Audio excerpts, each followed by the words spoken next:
page 64. Let's wrap this up, the 10 Commandments, the 10 cosmic commandments. And we're right on schedule as to what we wanted to do. And let's look at Exodus chapter 20 on page 64 and go to verse 16. And it says, "Thou shalt not bear false witness against your neighbor." The key here, and the key question is, who is your neighbor? All right? Who is your neighbor? I mean, if you're like me, it's very hard for you to bear false witness against your neighbor because you don't even know who they are. So a car goes in, people get out, they go, "Who are they?" I don't have any idea who they are, but I don't. You say a neighbor is a neighbor, one who lives next door. So you don't bear false witness about your neighbor. You don't lie about your neighbor. I want you to understand something. We're not doing a social commentary on the 10 Commandments. We're doing a cosmic commentary. It doesn't make any difference. All of these things, Emily Post or whoever she is, Ann Landers, whatever, these are types of things that fit into a social category. You should be nice to people. That's not what this is about. This is cosmic. The implications of this thing are far-reaching in a universal proportion. In order to link you to the stars, in order to link you to the energy of God, if you would, and talking about the person who lives next door or down the street is not relevant when you get into cosmic things. How many of you have had or do have a mother? The rest of you, tell me how this happened, you know. Most of you had a mother. How many of you have had a brother? How many of you have had a sister? Okay, so you know what a brother is. You know what a sister is. You understand. So you got a mother, you know what a mother is. You've got a brother. You know what that is. You got a sister. You know what a sister is. So let me take you, however, and switch this around from this being a family type of relationship in this town or whatever town you live in good old America and so forth. And let's take it to a cosmic. Let's take a cosmic look at it. Go to page 788. On page 788, you get to Matthew chapter 12. Matthew chapter 12. And in Matthew chapter 12, on page 788, you come to verse 47. And somebody comes up to Jesus and said, "Hey, behold, your mother and your brothers stand without desiring to speak to you." Okay? Your mother and brother are outside. They want to talk to you. And look at the answer. Who is my mother? Who are my brothers? See? And what he's telling them, my mother and my brother are not people standing outside this building. And he stretched forth his hand toward his disciples. He says, "There's my mother. There's my brother. Whoever shall do the will of my Father which is in heaven, that's my brother. That's my sister. That's my mother." So there's a whole definition all of a sudden comes to you about a mother, a brother, and a sister that have nothing to do with your interpretation of a mother and a brother and a sister. That's not what you think of as a mother and a brother or a sister. You say, "Here's a picture of my mom. Oh, this is my sister. She lives in Newark. This is my brother. He comes." But in the book here, Jesus says, "Look, these people you're talking about, they have nothing. That's irrelevant. I'm not concerned about that. The brother and the mother and the sister are something that is cosmic." Now, what about, for instance, father? Why does father speak into this? Remember we had a couple of weeks ago, honor your father and your mother? But we said it has nothing to do with a father. Has nothing to do with the father that you've known all of your life. And how do we prove that? Go to page 800. You're on 788. Go to page 800 and look at Matthew chapter 23. And on page 800 in Matthew chapter 23 and verse 9, here's Jesus says, "And call no man your father upon the earth, for one is your Father, which is in heaven." And so then we understood that this is not talking about a father that you have. This is talking about something that is in heaven. Something that you have to honor in heaven. So, honor your father. And what did we find out? Because Jesus says, "Call one you only have one who is a father, that's in heaven." And we found out in Luke 17:21 that God's kingdom is heaven, and the kingdom of God is within you. It's the Father within you. It's the mind within you. The Father is the mind. The Mother is the Spirit. And so that we honor our Father when we raise our mind. We honor our Mother when we raise our spirit. It has nothing to do. As I said, if you're going to honor your father and your mother, and your father and your mother are Bonnie and Clyde, you got a problem. I had a problem in my house. I had I'm not going to go into it, but I had a very violent experience as a little child. For years, it was violence and blood and cops and knives flying all over the place. I have a difficult time if I think of this person, even though he had a sickness, yes, but still to honor and say, boy, I hope you have one like I had. No, I can't say that. And that's what Jesus says. There's no man on this earth that you can call Father. You have to understand that Father is in heaven. Father is in the kingdom of heaven is in you. Father is mind. Mother is spirit. You honor them by raising them. So here we find out that Jesus' mother, brother, and sister do not mean mother, brother, and sister. They mean those that do the will, that are disciples of His. And His will is to energize that which is within you. His will is to energize the mind. See? And so then we get to this point. It says, do not bear false witness against your neighbor. Well, if mother isn't mother, brother isn't brother, sister isn't sister, mother and father are not mother and father, who's neighbor? Who's neighbor? And that's what we have to, and we should look at. Who is neighbor? The dictionary defines neighbor as one who lives near. But I'm saying to you, your neighbor is your inner person. That one who is close to you. That one is nearer to you than the person who lives next door.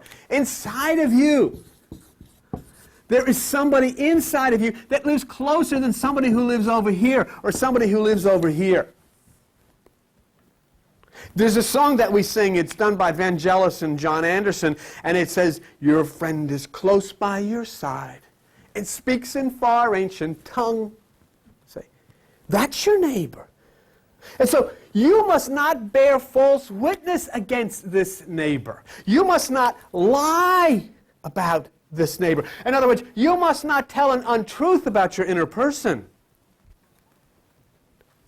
Have you ever had anybody tell you an untruth about your neighbor? Have you ever had anybody tell you an untruth about your inner person? Yes, you have, because they've told you, don't go near that person, you'll open your mind to devils.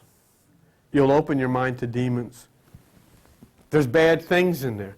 See? That's bearing false witness about your neighbor. If somebody tells you not to meditate because you'll touch something evil in there, that's bearing false witness about your neighbor.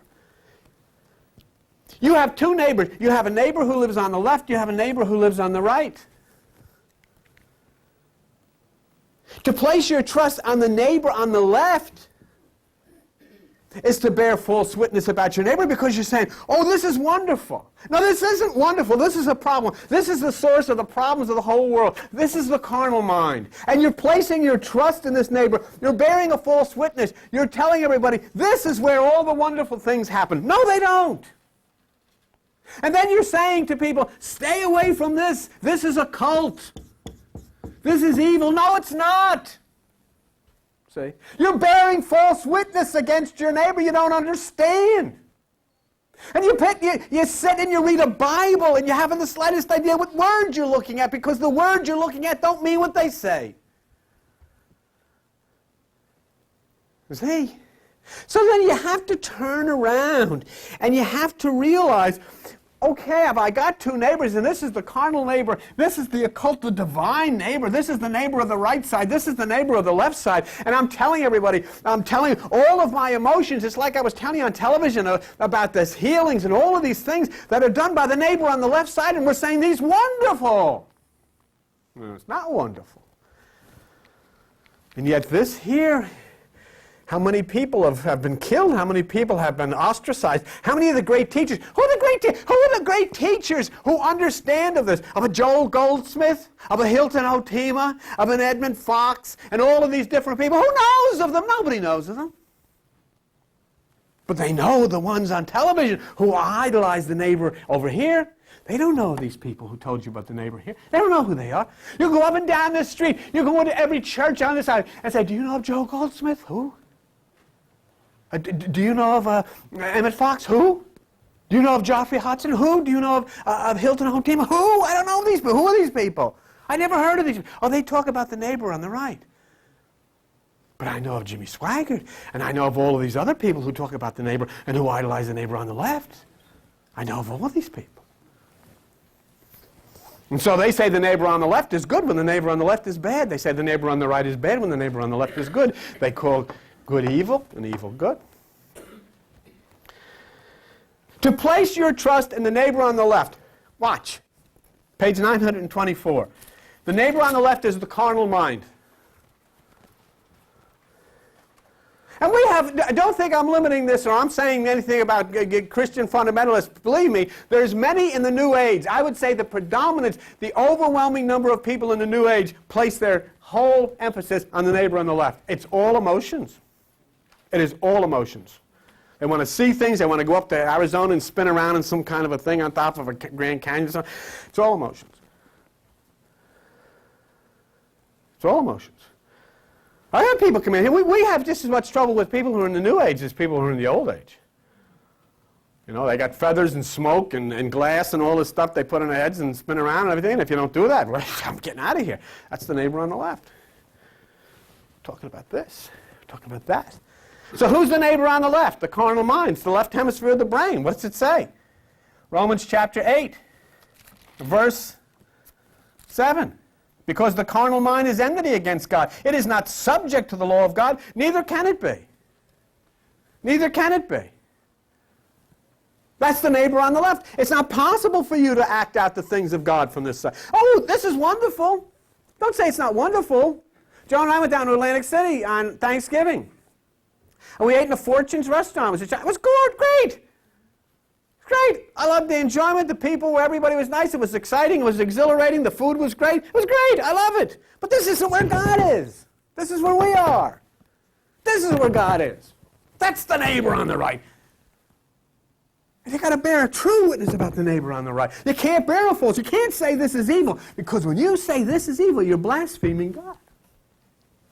And you're bearing false witness. And when you say this is good, you're bearing false witness.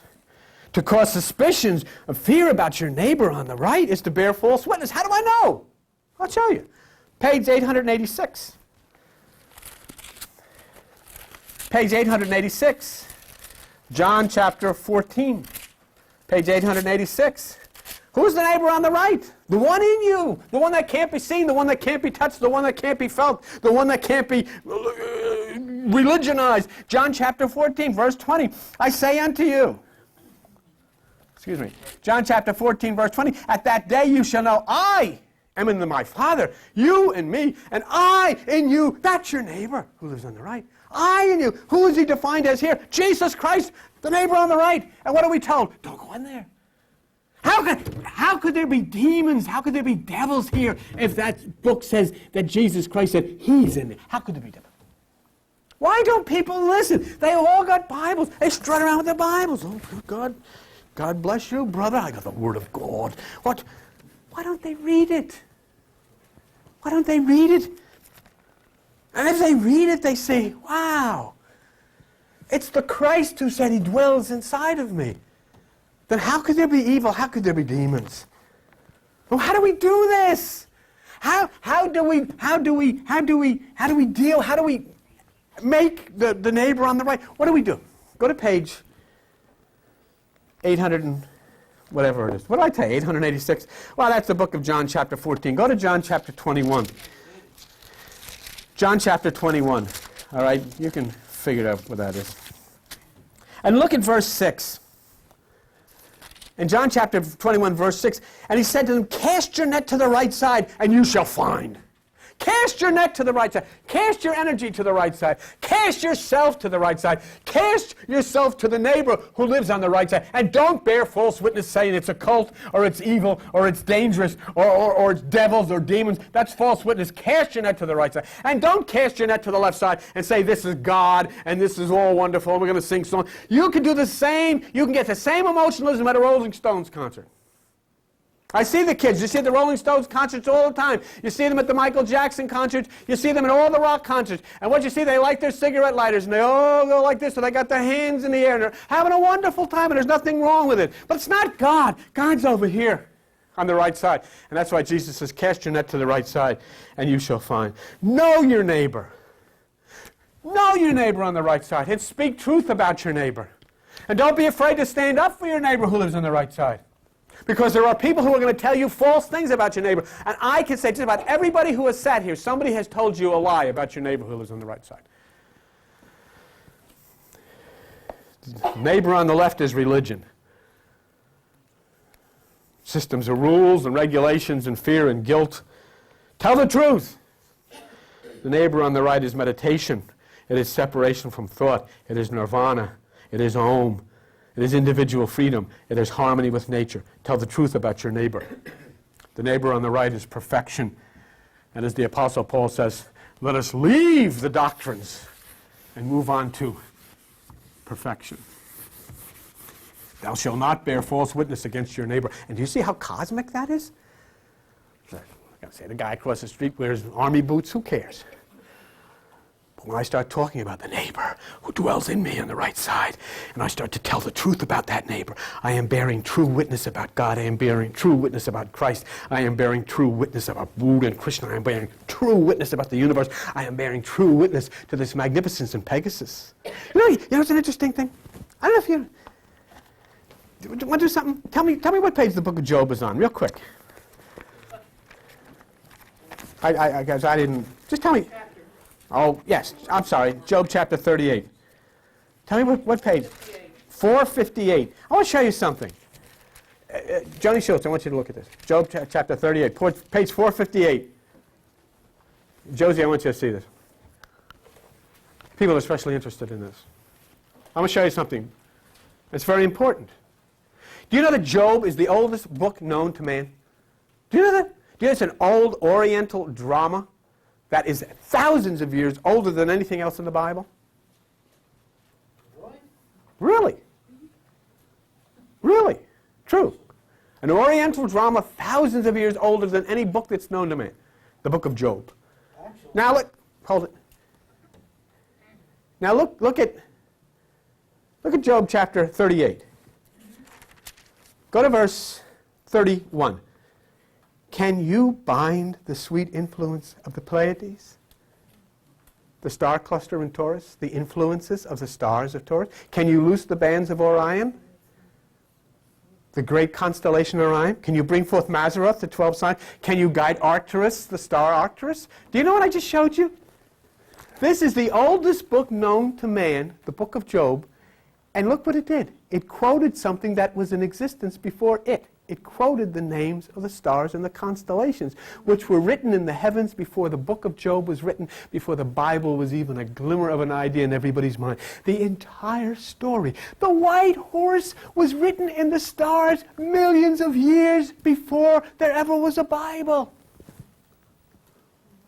It was all there, the whole story, the virgin, the crucifixion, the resurrection, the serpent, the lamb, all of it is in the stars, thousands of years before there was a Bible. If the Bible came before the stars, it couldn't have quoted them, could it? If the Bible was written before the stars were written, then the Bible couldn't have commented on them, could it? The stars were there first, and the names of the stars and the stories were in the heavens. And that's how this Bible was written. This Bible was written based on the stories of the stars. For God's sakes, it's the Virgin Virgo, and she holds a branch in her right hand. And it says in the Bible that we will be saved by the branch. The Virgo, the virgin consciousness, with the branch in the right hand and the right side. And she holds a shaft of wheat in the left side, and wheat metaphysically means instruction. The branch, that which is the power of the right side, will give instruction to the left side through Virgo. It was written in the stars thousands of years before there ever was a virgin in the Bible. It had to be. Because the oldest book in the Bible is talking about those specific stars and their names. Which means they had to exist before this book was written. Yes? Who named the stars? Psalm 147. Psalm 147. Psalm 147. That's not good enough. Go to Psalm 147. I don't want them trusting you any more than I want them trusting me. I want them to trust the document.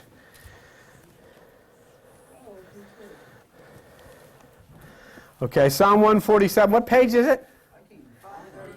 539. Psalm 147. Look at verse 4. He tells the number of the stars. He calls them all by their names. The stars seem to be under the influence of one giant central object, and he called them by their names before he ever wrote a Bible.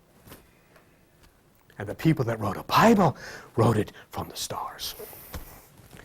And I can document that, and I do document it, and it is all documented in a tape series, and I'm not selling anything, but it's called the Zodiac in the Bible. And every star that figures in the hey, here's the Ursa Major. In the left rear paw is a star that says Daughters of the Assembly. In the right front paw is a star called Talitha. And Jesus is talking to a leader of the synagogue, and he says, my daughter is dying. The leader of the synagogue is the leader of the assembly. The daughter of the assembly is dying, and Jesus goes to the house, and he leans over her bed, and he says, Talitha, rise. It was written in Ursa Major before it was ever even thought of to be put in a Bible. How do I know? The Bible tells me so. What does that mean? Okay? Now, let's wrap up, and I'm a little bit late, but let's wrap up the Ten Commandments. Exodus 20, verse 17 on page 64. Exodus 20, verse 17.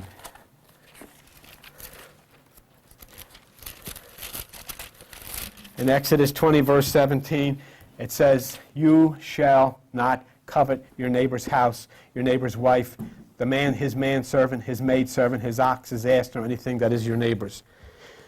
You shall not covet means you shall not desire. And that brings you right into play with the Buddhic principle that all of the evil in the world is the product of desire. Desire. And the reason that a lot of people can't make it to meditation or can't take time out to meditation is their desire propels them to try to accomplish and to achieve by themselves. I want you to look at a curious fact there. You shall not covet your neighbor's wife. Does that mean if you are a female, you may covet your neighbor's husband? Yeah.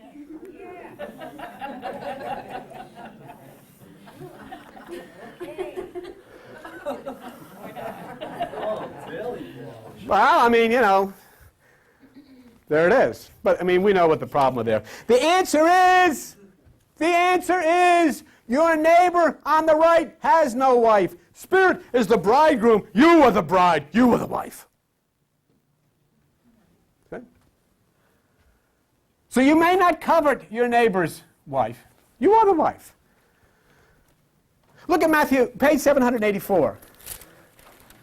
Matthew chapter 9. And look at verse 15. Can the children of the bride chamber mourn as long as the bridegroom is with them? The Christ is the bridegroom. The Christ is the neighbor. His wife is you. You are the wife. You are the bride. The intercourse is with Christ, with you. The kundalini, the orgasm, is between that which is the lower and you to impact on the pineal, to burrow itself. The seed burrows itself deep into the virgin mind. And there the child is born. And the government shall be upon his shoulders. And his name shall be Wonderful Counselor, the Prince of Peace, the Everlasting Father, the Mighty God. This is all comes from the intercourse between the bridegroom and you. That's why your lamp must have oil in it when the bridegroom comes. And I'll tell you something, the white horse has appeared. The bridegroom is not far behind. And when the white horse has appeared, the bridegroom dismounts his horse, comes down to the stairs and says, the bridegroom is here, the table is ready, let us have the wedding, and have you oil in your lamp. In Isaiah 62:5, go to page 619. I don't know what time goes so fast. Isaiah 62, channel 5, verse 5. Channel 5. For as a young man marries a virgin, so shall your sons marry you. And as the bridegroom rejoices over the bride, so shall your God rejoice over you. Isn't that wonderful? You're the bride, the bridegroom. But it's so exciting because the bridegroom comes on the white horse and Pegasus has now made its move and the stars, the light beings are coming, ushering the bridegroom back to us. And who knows? You know. Revelation 21:2 says the holy city comes down. The holy city, which is the New Jerusalem, is the higher mind. And it says it comes down as a bride adorned for her husband. You don't have to go there. You are the bride to your neighbor on the right, so you cannot covet your neighbor's wife. You cannot covet your neighbor's house. How come you cannot covet your neighbor's house? Look at page 945. In 2 Corinthians chapter 5, for we know that if our earthly house of this tabernacle were destroyed, we have a building of God, a house not made with hands, eternal in the heaven. Your neighbor's house is invisible. Your neighbor's house is nothingness. You can't covet your neighbor's house. The manservant, which is the mind which serves our needs. The maidservant is our emotional nature which serves our needs. The ox and the ass are the physical power and the emotional power, which all start to come into harmony when the bridegroom and the bride consummate the wedding and through meditation. So if you live in a shack and you see someone in an oceanfront home, you could say, boy, I would love to live. There's nothing wrong with that. It's perfectly fine. I do it all the time. Boy, that's a nice house. I'd like to have that. Boy, that's great. If you have a 1972 Volkswagen and they have a 95 Taurus or something, I say, boy, I would like to have a car like that someday. There's nothing wrong with that. That's not what desire is all about. There's nothing wrong with that. See?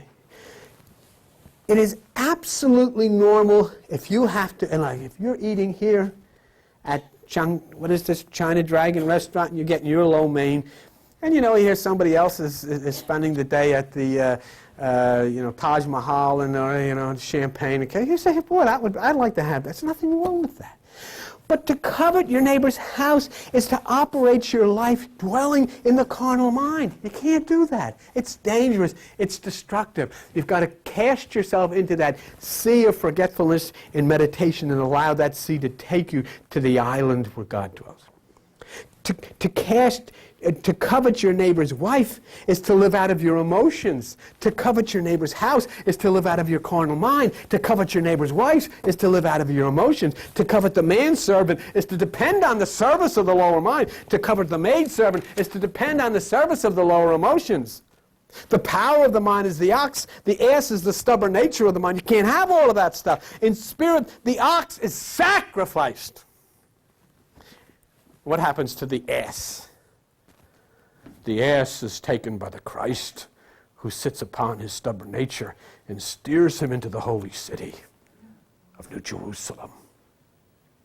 We sacrifice the ox, which is our power, and we sacrifice our stubborn emotional nature, and the Christ mounts upon us and takes us into the holy city of New Jerusalem. And as the Apostle Paul said, Jerusalem which is above is free and is the mother of us all. Honor your father and your mother.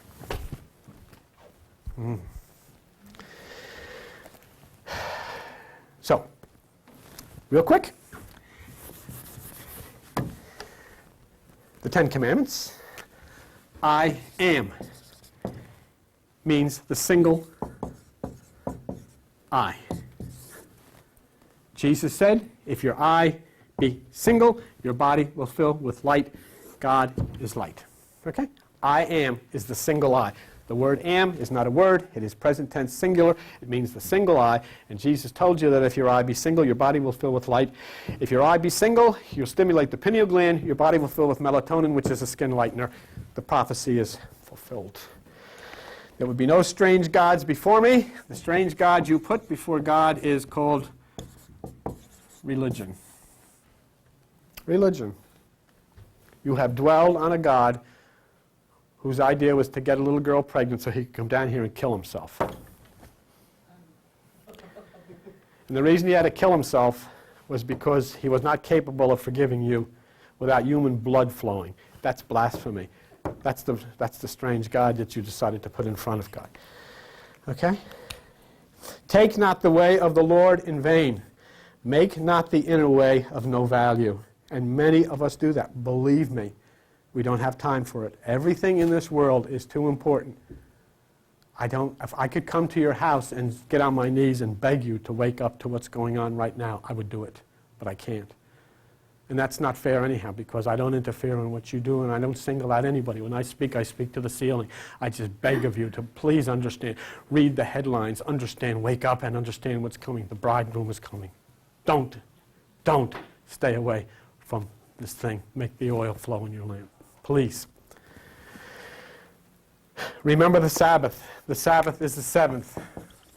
It is the point of the seventh chakra.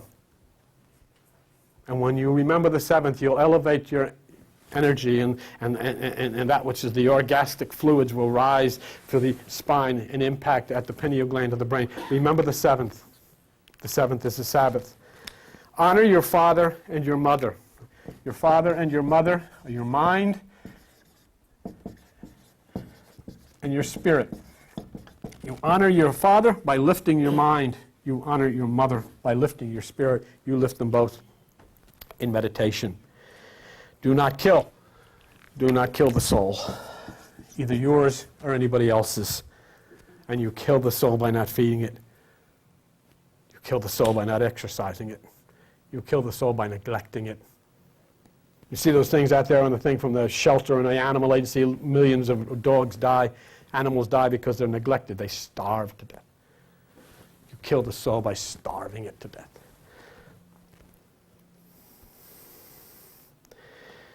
You shall not commit adultery. You do not intercourse in spiritual things with your lower emotions. You do not intercourse with the wicked woman, the strange woman who lives downstairs. You intercourse with the bride, the bridegroom, the Holy One, the Spirit who dwells in the right side. You are married to the bridegroom. Your intercourse must be at the right side.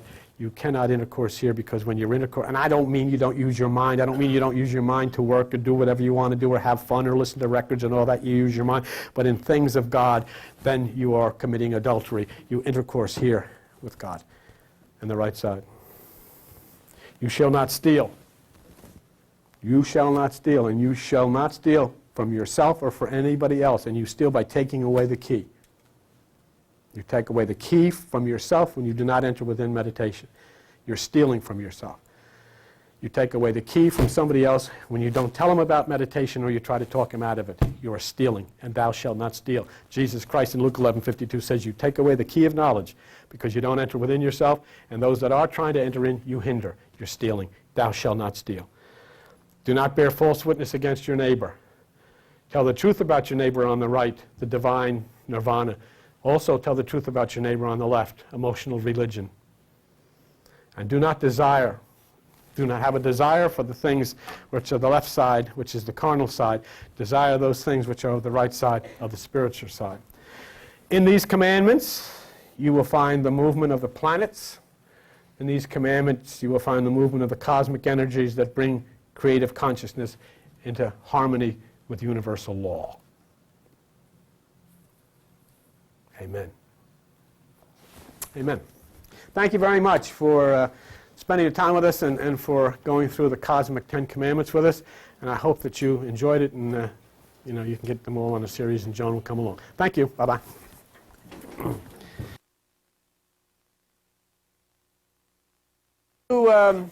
Hey, you know what's an interesting thing? Is that on? Leave it now, isn't it? You know what's an interesting thing? I got something coming up for you that's really going to knock your rockets out. But you know what? I just got to put this in your mind, because this is a couple months down the road. But you know what's a very interesting thing? Throughout the entire Old Testament, the admonition is to make sure in all of the holy places, that there are cherubims. Okay? But you know what's interesting about this? In the book of Ezekiel, you know what he says cherubims are? UFOs. Yeah. Oh. Now, let's go on to... we'll talk about that, but that is really an interesting thing. And he's got the rocket coming out, the burning stuff underneath the thing, flying off at this roaring. He says when the cherubims flapped their wings, they made tremendous roar. So he calls cherubims UFOs, or UFOs cherubims. And the whole Bible says, make sure in the holy place that you always have 2 cherubims. So, who is really writing this stuff? Okay, we're on page 64. When we left here to go on vacation, we completed the 10 cosmic commandments. And I hope that if you didn't hear what these 10 cosmic commandments were, you've heard the 10 commandments, but you've never heard the 10 commandments the way we gave them to you here. Never. The 10 cosmic commandments. Okay?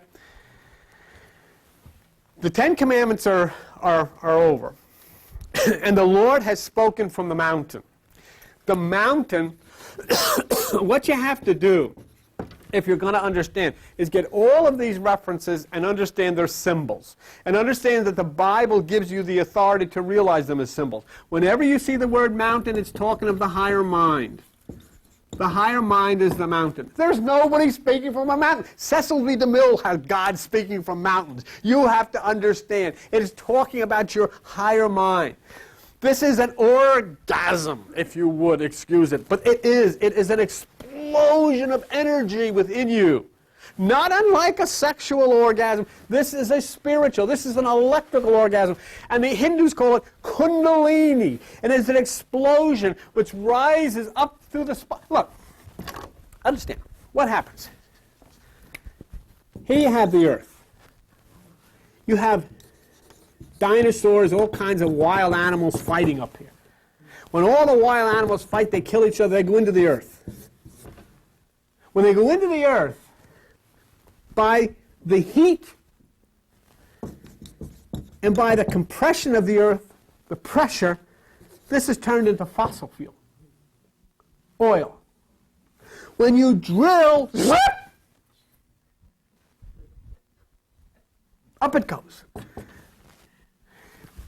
In your head, in your mind, all of these wild animals are knocking the hell out of one another. And they burrow themselves deep into the earth of your lower mind. They become the oil to light your lamp. When you get into meditation, you'll purify your mind. Zip! Up the oil goes, up the derrick, up the spine, fills that which is the pineal gland. You have oil in your lamp. Your cup runneth over, and you are renewed. You're drilling for oil when you're meditating.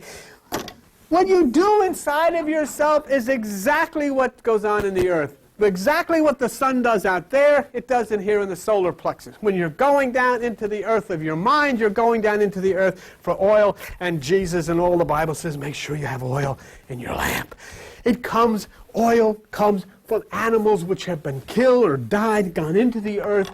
But the stress and the pressure and the heat causes it, this fossil, to become oil and rises up. That's the way it is. In Exodus 20, on page 64, if you look on page 64,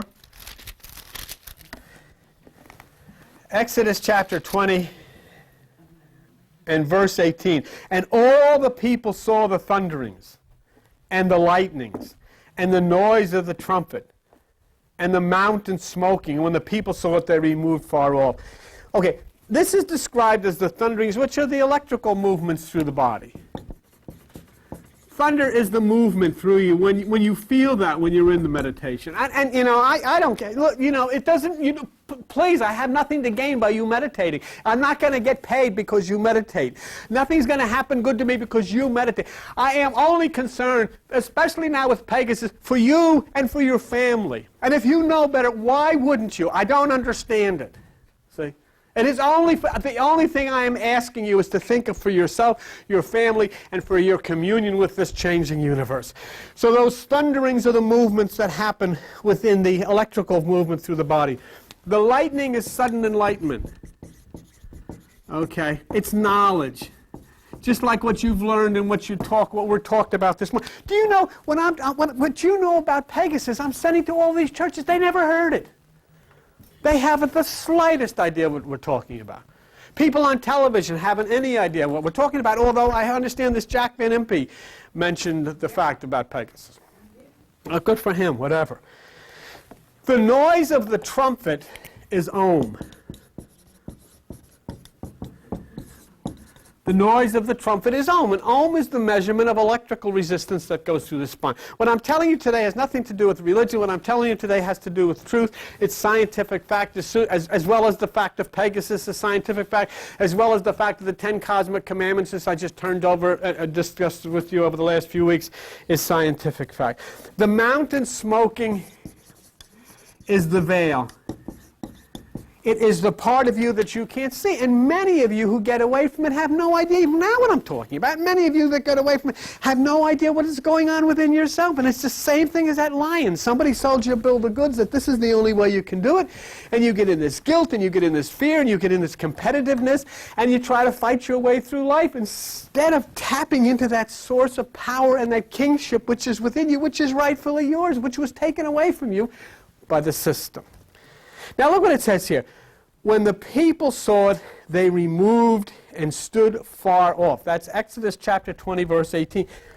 There is no way that the human mind can deal with this. There's no way that human nature can deal with this. Because, you know, I just got a letter from him. He says, you know, you got to teach me how to meditate. It's not something that can be, it's your kingship. It's something inside of you. It is special for you. And now, especially with this happening in the sky, you know, isn't this amazing? Here you have scientists and astronomers and astrologers and cosmologists, and they're all looking at this wonder. And they said, we've never seen anything like this before. And the Bible says, behold, heavens open, and I saw the white horse. Oh, we've never seen anything. What is this? This is the strangest thing. And the people who are going to church are oblivious. They haven't a clue what's going on. And yet they read about it in their book, but that's all they want to do is read about it. Oh, don't. And if anybody says it's actually happening, oh, stay away from that stuff. Oh, Jesus, you're in with the occult. You know, what? So here then you have this magnificent occurrence going on, and everybody's scared to death. Everybody, it says they stood far off. This is why the systems of religion run from this. They're afraid of who? God. Scared to death of God. And you wonder why you got problems. You wonder why you got problems in your family. You wonder why you've got problems in the job. You wonder why you've got problems with your health. You're afraid of God. And who told you to be afraid of God? They did. Now I'm going to show you something very interesting, and I want you to look at it. If you don't have a Bible, I would appreciate it if somebody would, if we just peek at this one thing, because me telling you this is one thing. You seeing it with your own eyes is another thing. Go to page 597. Page 597.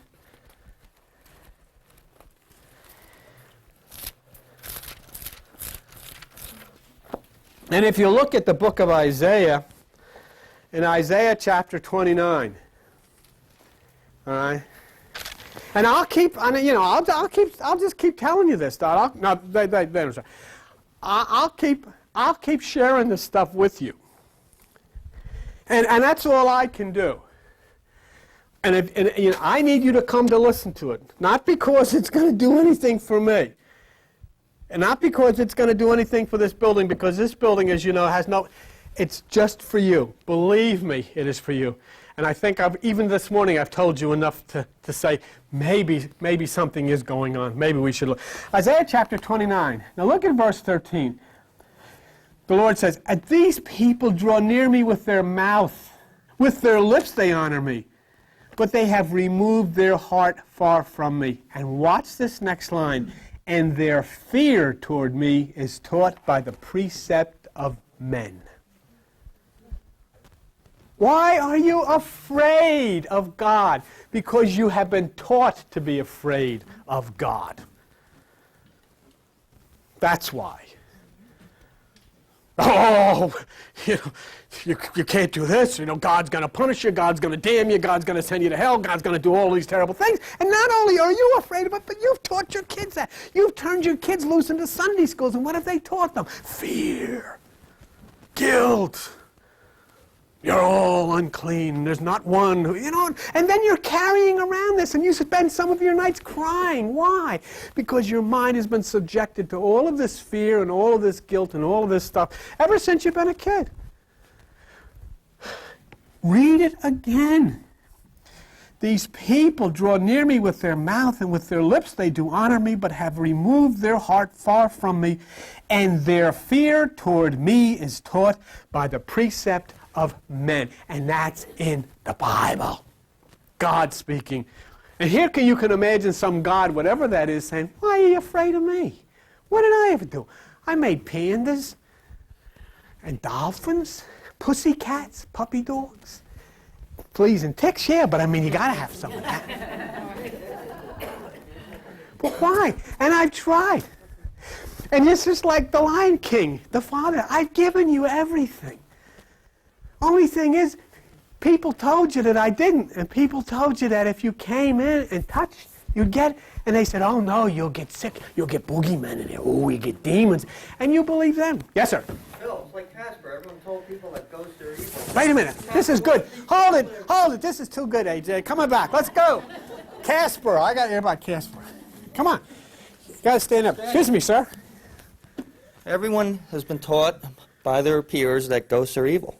Yet Casper wants to be friends with everyone, but because when people see him, what they've been taught, they run. Good. It's the same thing. Casper the friendly ghost. Hi, how are you? How you doing? What's your name? My name's Bud. Nice to meet you, Bud. You too, man. Good, great. That's Bud. Casper the friendly ghost. That's really good. Well, you see, that's it. If you don't know, and they say it's evil. But isn't it amazing when you look and you don't realize it's in the Bible? And it tells you the reason you fear me is because people have taught you to fear me. There's nothing. So we're afraid. But what are we afraid of? And this is the worst part. Think of the hours and the tears, and think of the hurts, and think of the feelings. What are we afraid of? Ourselves. We're taught to be afraid of ourselves. Oh, don't touch that. Oh, don't go near that. Oh, my God. Oh, God, you're going to, oh, geez, you're going to, oh, I'm going to call the pastor. Oh, my God. Because you are trying to find out what is. And here, then, it's just like, what we're going to do. I don't know, you can't do this. We ought to just sit around and watch The Lion King sometime. Maybe we can get a right to do it some night, and we'll send them money or something. Because you should see this parable. Here is the lion's father lying dead.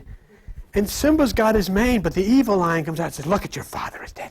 He was trampled, and if you weren't out here, this wouldn't have happened. Have you ever, what has happened the first time anybody in your family has died? What have you thought? The first thing, if I didn't do this. If I could have done, if I did. That's the first thing that they tell me. First thing. And you stay with this guilt and this fear, not knowing, And then finally, when it breaks, you realize of this magnificent reunion, and you hear this voice coming. When I was a kid, my mother used to hold me on her knee, believe it or not, but she did. And she always hummed this particular song. It's from an opera called Cavalier Rusticana, and it goes that I can't say da da da da da da da da da da. She always, as a kid, it's all she ever did. So I was rocking. As an infant, I could hear it. And everywhere, and John will tell you this since we've been married, periodically, whether we go into a restaurant, wherever we go, she communicates. We hear this melody everywhere we go. And we were down in Key West, and I bought this CD by John Tesh, very beautiful guy, John Tesh. And there's a song in there called "The Girls of St. Mary's," and I told John, I said, and we opened it up, and I put it on, and we got to the Girls of St. Mary's, and it wasn't the Girls of St. Mary's. It was da da da da da da. There it was again. See, so understand these wonders that are trying to get through to you and welcome. Say, wow, she has communicated in this magnificent way, and I accept this, and I receive this. It is there for each one of you. But these people who are afraid of themselves has frightened you away from the things that God are trying to give you. See? You cannot solve social problems. You cannot solve your health problems. You cannot solve your family problems if you are afraid of God and stand far off. You can't do it. Because then, who? You have a minister or a priest or a religious person standing between you and God, and you've got somebody that's 10 times more screwed up than you are being your intercessor. You can't do it. The fear that has been put into your heads and in my head from the time we were kids can be driven out only one way. And I'm going to show you what that way is. Go to page 998. And on page 998, if you look at 1 John, and that is not the men's room on the first floor, incidentally. 1 John chapter 4, and if you look at verse 18, it says, there is no fear in love, but perfect love casts out fear, because fear has torment. And he that fears is not made perfect in love. Now, you say, well, how can I love perfectly? How can I do anything perfectly? When you do Om, when you rise above the thoughts of the mind, even for a few precious seconds, when you empty into absolute nirvana, when you absolutely enter into nothingness, you are then involved in perfect love. That is meditation. That is nothingness. That is the cleansing. That is nirvana. And nirvana brings you to a point which drives out all fear, to a point where then soon you can overcome that fear. And soon you can stand like Simba atop the lion. Atop the mountain is the Lion King. The Lion King, the place of the sun. That place is yours. The place that rises from the solar plexus deep within you, like that oil well coming up, gushing up into the sky, to cover the earth in riches, to cover the earth, to cover you, to give you this back. And perfect love drives it. So we've got to leave these religious traditions, and we've got to enter into the perfection of meditation. And we've got to allow the Moses part of us to ascend the mountain. You can't stand apart. That part of you that rises in meditation is called Moses. Forget about any person like that ever having lived. Just forget about all of these people having lived, because if you consider them as people, you miss the whole point. This is parable. This is myth. This is talking about you. There is a part in you that is called Moses. That part of you has the capacity to ascend the mountain and come unto God. Look what it says on page 979, verse 1. Page 979 is Hebrews chapter 6. And in Hebrews chapter 6, verse 1, it says, leave, L-E-A-V-E, leave, go away from, leaving the principles of the doctrine of Christ. Can you imagine that? Leave the principles of Christ. Go on to perfection, meditation. It says, no repentance. Jesus told you how to do that. No faith. Jesus told you how to do that. No baptisms. He told you that. No laying on of hands. He told you that. No resurrection. No judgment. He told you that. Leave religion. Leave tradition. Leave doctrines. And Jesus told you how to do all of that. And it's simple. But I mean, here, I'm practically on my knees with people. They're saying, my God, you know, it's like it says in the Bible, when the bridegroom comes and we have oil in the lamp, have you been into the meditation? No. Many say no. Why? Well, I didn't, you know, I didn't. And I know it's hard to take this stuff seriously because you heard this stuff for all your life and it never happened. But now I'm begging you, please, to understand. We can see it now. It has appeared. The white horse has appeared. It is here. Now is the time. Don't let anything get in the way of it. What am I doing this for? What am I going to do? I get $10 for you? I can come meditate? I get nothing. That's not my job. My job is to get you back to the beautiful field that you own, to the place of your birth, to the place where you are ready for the bridegroom, who is now visible in the sky with a pair of binoculars. What more? How serious is it? What in God's name could keep you away? I don't understand, but it does. And so what does Jesus say? How do you get to that place? Go to page 781, the book of Matthew. Page 781, the book of Matthew, Matthew chapter 6. And in verse 22, Jesus says, the light of the body is the eye. If your eye be single, your whole body shall fill with light. You practice the single eye. And you enter in. And what happens then? Look at the next page, page 600 or 782, Matthew 6:25. He says, take no thought for your life. Verse 27, take no thought. Verse 28, take no thought. Verse 31, take no thought. Verse 34, take no thought, take no thought, take no thought. In other words, don't allow the thoughts that have been put in by your family, by your church, by your government, by your friends. Don't allow those thoughts. Don't take those thoughts. Enter in and take God's thoughts, which come from the right side. Separate from the thoughts of the mind. Allow the single eye to carry you up to the top of the mountain where you receive instruction in this beautiful time in the age of the white horse of Pegasus. Jesus told you how to cast away that fear. And what did he say you should do first? And this is what I want you to do. You're on page 782. Look at Matthew chapter 6, verse 33. Seek, look for, first, the kingdom, right? Didn't he say that's the first thing you should do? I mean, it's in the Bible. I mean, I'm not taking you away from the teachings of your whatever this is. I'm getting as traditional. It says right there, first thing I want you to do is look for the kingdom. Now, leave your finger there, go to page 853, and look what it says in Luke chapter 17.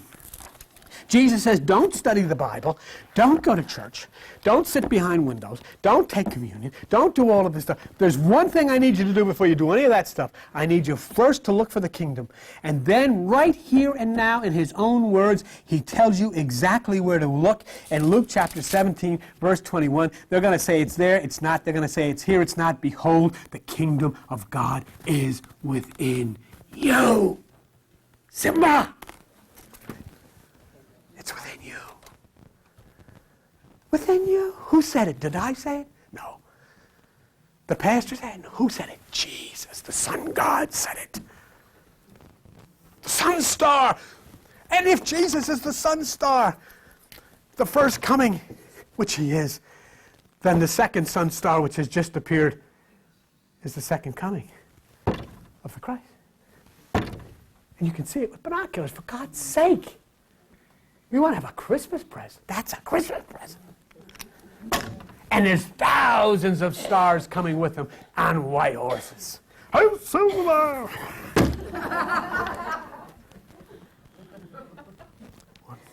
That's great. And you know the good part, he's not coming to blow the place up like they say. He's coming with a hammer and some nails to put the thing back together again. That's why it says in the Bible, be perfect even as your Father in heaven is perfect, meaning reach the perfection of the holy mind. We've been raised to fear God. We've been raised to believe that we've got to have somebody between us. So you have a pastor between you. Or you had, look at that. Go to page 64. We'll be out of here in a minute. I'm almost done. Exodus chapter 20. Exodus chapter 20. And look at verse 19, and look what the people say. Look, Moses, they said to Moses, look, you talk to us, we'll listen to you, but don't let God speak to us, because if God speaks, we'll die. So you do it. Look, how can you imagine, this is what people, Moses, you do the talking to God. Don't let God talk to us. Now, how could a guy prevent God from talking to you if he wants? But you know what, that's exactly what we do today. Oh, Father. Oh, you're a holy man. Oh, God. Oh, evangelist. Oh, pastor. Pastor, please, pastor. Oh, please, go to God. I don't know what the heck. I don't like God. God's not going to listen to me. I need to make $7 an hour. Look at you. You make a lot more than that. What am I going to do? What we're trying to do is, instead of God controlling us, we try to control God. Instead of prayerful listening, we do prayerful what? Talking. The pineal gland is the single eye that Jesus talked about. The pineal gland in your brain. Look, right here, right in the center, is the pineal gland. Right in the center. Right in the center is the pineal gland. Right in the center is the pineal gland. Right in the center of your brain is the pineal gland. And put your finger there. That's it. It's there, even if you don't know it's there. Now go to page 28, real quick. Genesis chapter 32. Genesis chapter 32. And look at verse 30. And what does it say in Genesis chapter 32, verse 30? Jacob called the name of the place Pineal, for I have seen God face to face. I mean, well, you don't even have to go to the store. They're going to buy melatonin. You don't have to go to the store to get melatonin. You got melatonin right in your head. It's your own melatonin. You know what? People are going to the store and they're buying melatonin from a bull. That's all bovine melatonin that you're buying. Where's it coming from? It's either synthetic, made out of some kind of goo by Dr. Strangelove. He's born in this green stuff, and he put put melatonin. Not even that. Give me 2 bottles of that. I want to. I mean my melatonin. Or they get dead bulls and dead oxes and dead snakes, and they take the pineal gland and the melatonin. And hey, you're gonna buy. Wouldn't you think you'd be better off with your own? Yeah. Well, meditate. Practice a single eye. When you close your eyes in the darkness and you meditate, the melatonin flows. See, among other things, melatonin lightens the skin. That's why Michael Jackson looks the way he does. That's true. It's what he takes is melatonin. That's what he takes is melatonin. Do you know that? He takes overdoses of melatonin. That's probably why he's freaking out. He takes overdoses of melatonin. It lightens the skin. It's a skin lightener. Now, but that's not the point I'm trying to. The point I'm trying to get to you is this. Jesus said, if your eye be single, if you stimulate the pineal gland, your body will fill with light, melatonin. I mean, it's there. So anyhow, melanin is called melanin is a pigment. It makes the skin. I had a guy write me he wrote 6 pages. He had it all figured out. You are a liar. You're going to hell. You're damned. I can prove you're lying because you're saying melatonin lightens the skin. Melatonin darkens the skin. And I wrote him back. I says, I'm not going to hell, and neither are you. We just disagree. Melanin is a pigment. It darkens the skin. Melatonin lightens the skin. And it's been first observed in tadpoles. They found that tadpoles could change the color of their skin. It's melatonin. I wrote him a letter. I said, what do you think of that? And he never wrote back. Because he was wrong. I remember that. Okay, real quick so that you can go about your whatever you do. Exodus chapter 20 and verse 20. And there Moses said, fear not. Fear not.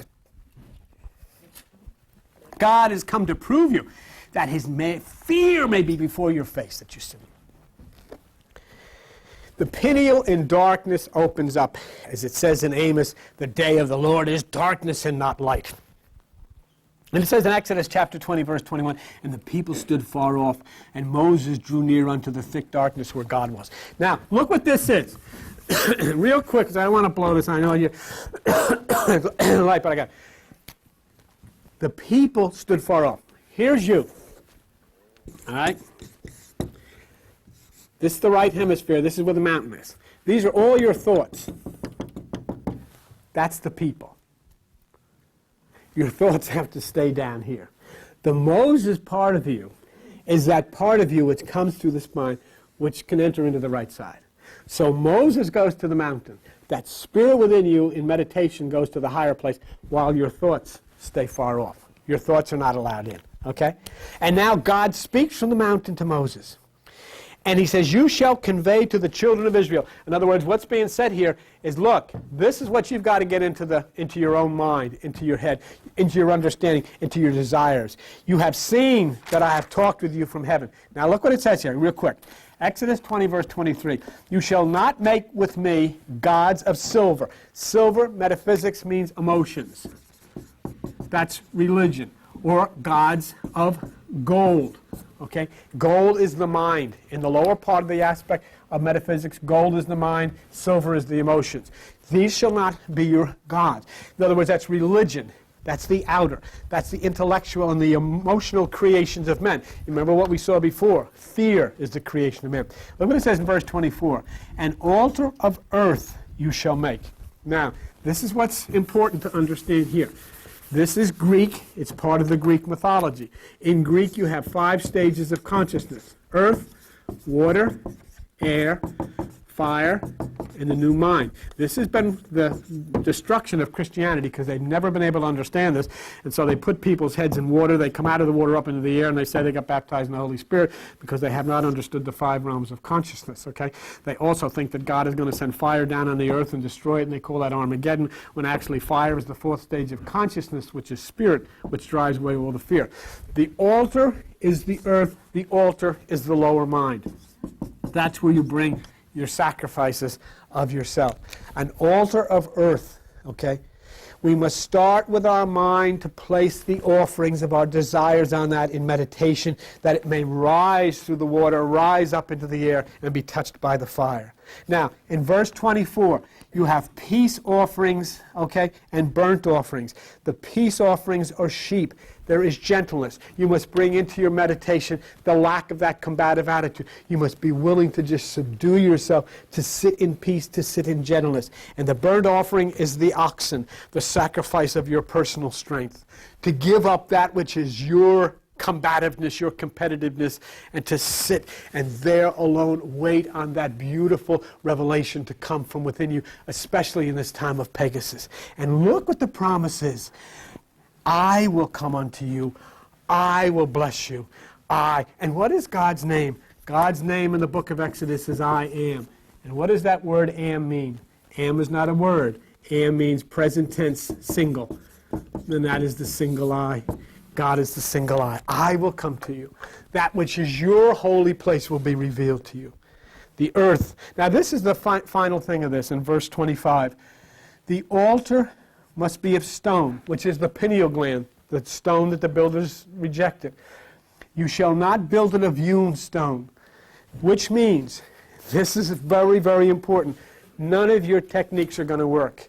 None of your adjustments are going to work. All you do is come and you sit in the meditation.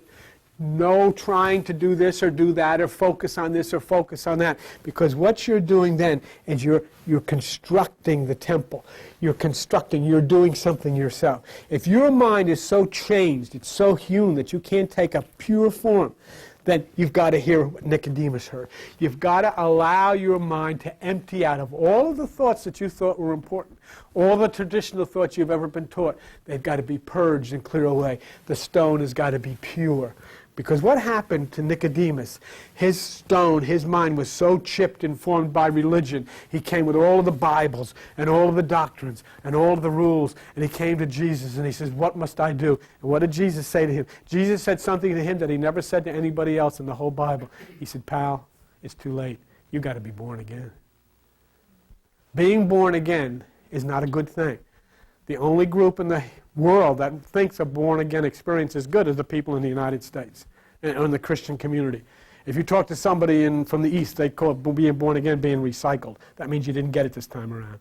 You got so inundated with rules and regulations and doctrines that you couldn't figure it out. You've got to come back and you've got to be born again. Jesus never told his disciples they had to be born again. He told religious people, you have to be born again. And so then what happens? You cannot change, you cannot touch the stone. If you lift any tool upon it, you pollute it. I remember as we taught in 1 Kings chapter 6, verse 8, that the temple is built without any stone, without any tool, or without any iron. In other words, it's built in silence. It's built in silence, no thought.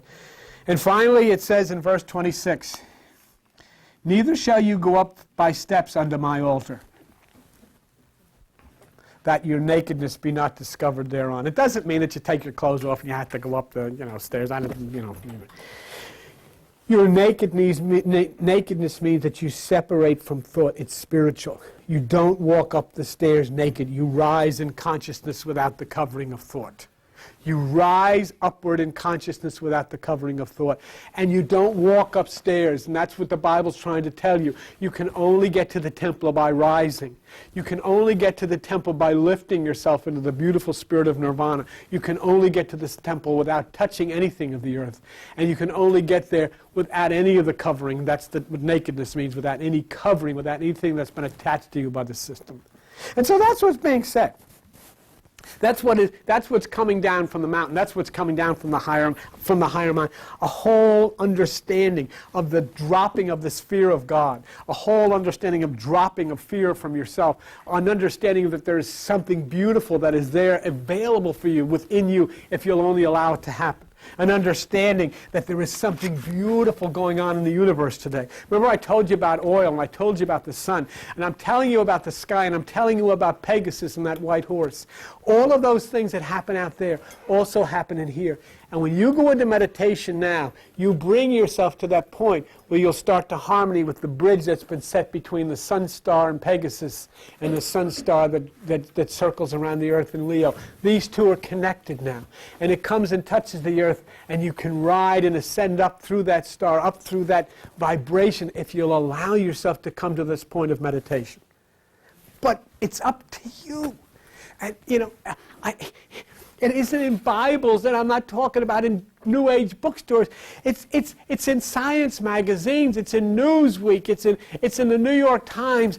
Behold, as one thought that went through my mind when the scientists, heavens opened and I saw a white horse. It is now here. And so you have to make a decision for your family, for yourself, for your children, for this earth, for the animal. You have to make a decision. And if you don't believe it, you don't believe it. I mean, that's you have to have a right not to believe it. And you have to have a right not to get involved. You have to have a right not to meditate. And that's got to be your right. But my job simply is to try, for your sake, to give you the greatest gift that you could ever receive from anyone, and especially during Christmas time, to give you the gift, to give you back yourself. And that's all my motives are, simply to hand you back yourself and say, look who you are. Now take this and trot back onto the field and ascend up to the mountain and stand there with the sun god and assume that position that is rightfully yours. And don't be put down by every whim and every thing. You know what? I know I kept you, but just tell me the truth. I'll just close my eyes because I know what happens to me. Your feelings depend on what happens out there. If it goes good out there, it goes good in here. If it goes stinko out there, it blows here in pieces. Because the power of your life is not coming from in here. It's totally controlled by out there. And so the job for you and for me is to come back to the control which is within us as individuals. Join no groups, join no organizations, especially join no churches, including this one. Join no religious institutions. Stay clear. Stand afar off from them. But when it comes to God, let them stand down there and sing their songs. You run up the mountain and say, God, I'm back. I'm back.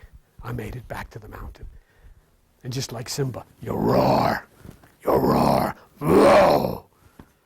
And when you roar, the little goats run away. And they will. Thank you. And Joan...